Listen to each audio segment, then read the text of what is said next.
Hello Depot Dashers and welcome to this new tutorial on Analytic Accounting.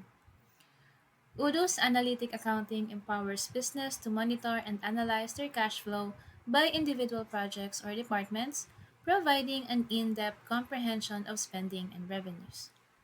Detailed insights can aid companies in budgeting, forecasting, and making informed decisions. Let me show you how easy it is in Udo. So to start, we should activate Analytic Accounting.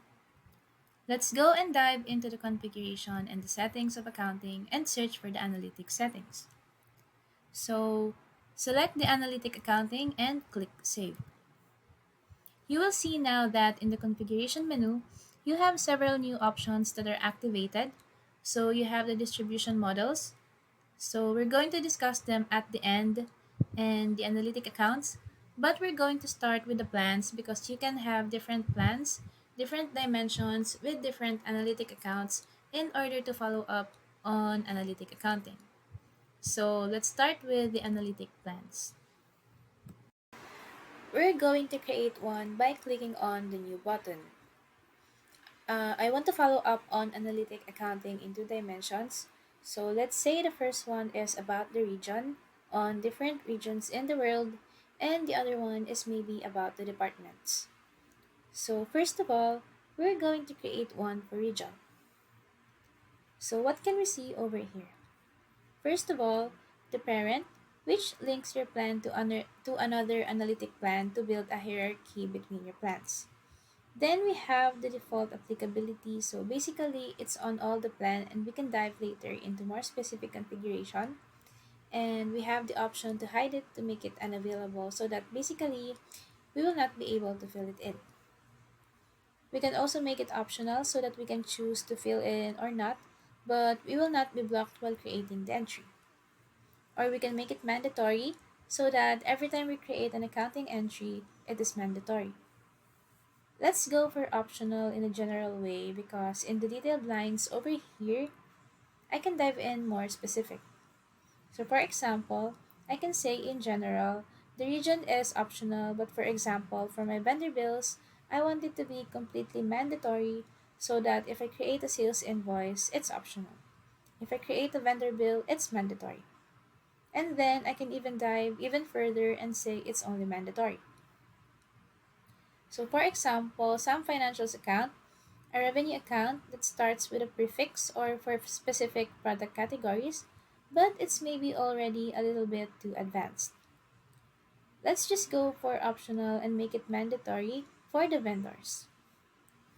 Then you can click on save, but remember that we also have the autosave. So now that we have the plan, we can add some analytic accounts. So just click on analytic accounts over here and create some. So we're creating now for the region. I'm going to create a region in Europe, for example, and I'm going to create one for the US. Just limit it to two, for example, you can create, of course, as many as you want. And they are now linked to the plan. If you go back to the region, you can see that we have now two analytic accounts created. I want to create a second plan, like I mentioned before, not only the region but also the departments. So let's create another one for departments.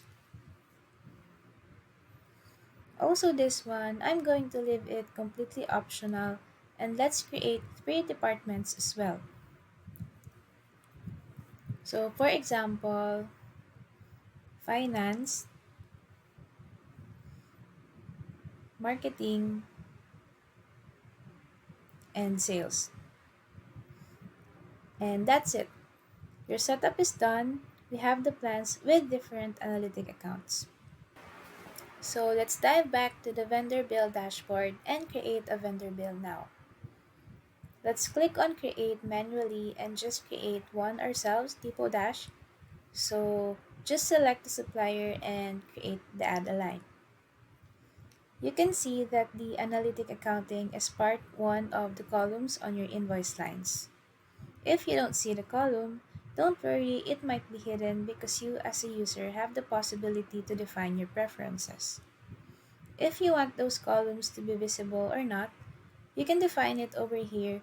So if you don't want the analytic, you can just hide it over here or put it back.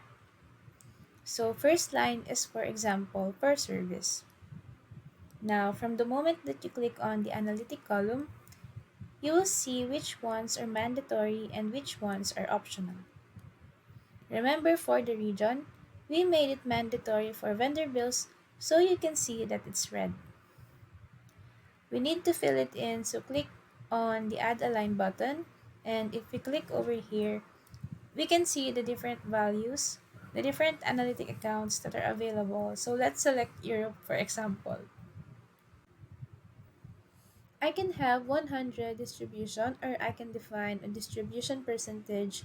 So for example, 30 for Europe and let's say 70 for the US. Now, of course, you can imagine that it's a lot of time to put it every time over and over again. Well, don't worry, because as from the moment that you're done, let's say that the department, as we can see, it's not mandatory but it's optional. I can fill it in, so let's go for finance for this one. Then, of course, don't forget the bill date. So if I'm going to leave it up in one line over here and just confirm the vendor bill, so where can you find them? If you go to the accounting menu, you will see that you have all general accounting over here, but you also have the analytic items. Everything starts from here. This is a list view, of course, so if you have a lot of entries, I would suggest you take the pivot table, because this one is way more easy to create a default reporting. Let's say per department, and you might, for example, obtain a monthly overview over here, and you can define some different measures, only the amount or only the quantity, so that basically you will have on the monthly basis of your analytic reporting based upon the different plans and different analytic accounts. So that's it for analytic accounting. See you next time.